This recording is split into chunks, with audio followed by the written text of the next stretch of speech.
breaking news. President Biden speaking just moments ago tonight. All of this as the special counsel's new report and the president's handling of classified documents is out, clearing the president of any charges, but questioning the president's memory. Special counsel Robert Hur, highly critical of President Biden's actions, saying he, quote, willfully retained and disclosed classified information after his vice presidency when he was a private citizen. The documents found in the garage, offices, and basement den of his home in Delaware. The materials included classified documents concerning military and foreign policy in Afghanistan, also handwritten notes about national security and foreign policy issues.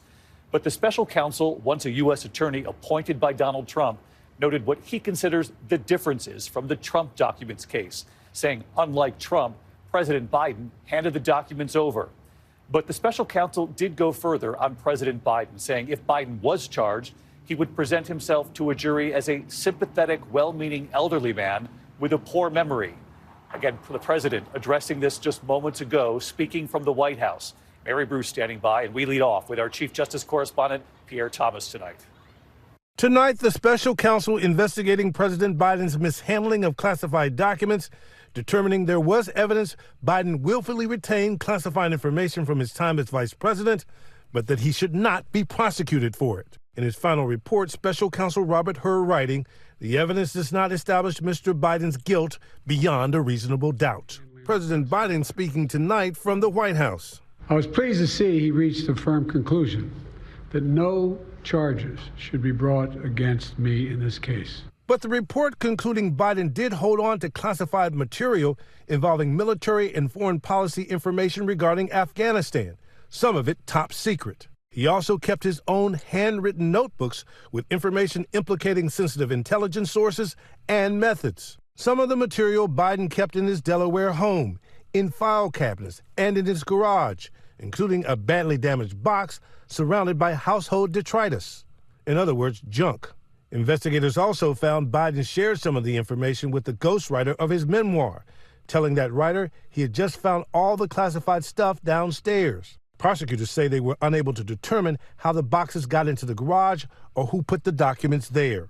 The report quickly coming under fire from former President Donald Trump, who could soon go on trial for mishandling classified documents and obstructing justice. Trump calling the fact that he faces charges while Biden won't a case of selective prosecution. But in his final report, the special counsel noting that unlike Trump, Biden turned in classified documents to the National Archives and the Department of Justice, consented to the search of multiple locations, including his homes, and sat for a voluntary interview. In contrast, Hur writes, Trump allegedly not only refused to return the documents for many months, but he also obstructed justice by enlisting others to destroy evidence and then to lie about it. I was so determined to give the special counsel what he needed, I went forward with a 5-hour in-person interview. The special counsel citing those in-person interviews as another reason the president should not face charges, writing that Biden would likely present himself to a jury, as he did during our interview of him, as a sympathetic,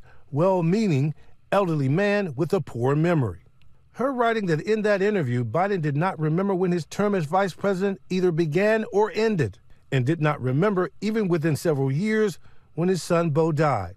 In that interview, the special counsel writing Biden's memory appeared hazy when discussing the Obama administration's Afghanistan policies. Her writing, it would be difficult to convince a jury that they should convict him, by then a former president well into his 80s, of a serious felony that requires a mental state of willfulness. The president pushing back tonight on Hur's comments about his memory. I'm well-meaning, and I'm an elderly man, and I know what the hell I'm doing. I've been president. I put this country back on its feet. I don't need his recommendation. So after interviewing 147 witnesses, including Mr. Biden himself, and collecting more than 7 million documents, the Biden classified documents case is closed. And DOJ officials are emphatic, saying Hur, who was appointed U.S. attorney by Trump himself, had complete independence. They say this was his call, David. All right, Pierre Thomas leading us off with the breaking news tonight. Pierre, thank you. So no charges, the end of this investigation from a prosecutorial standpoint for President Biden, but perhaps not the end of this politically amid that criticism of the president's memory. The White House first responding, the president then responding this evening. So let's get right to Mary Bruce at the White House with late reporting. Mary?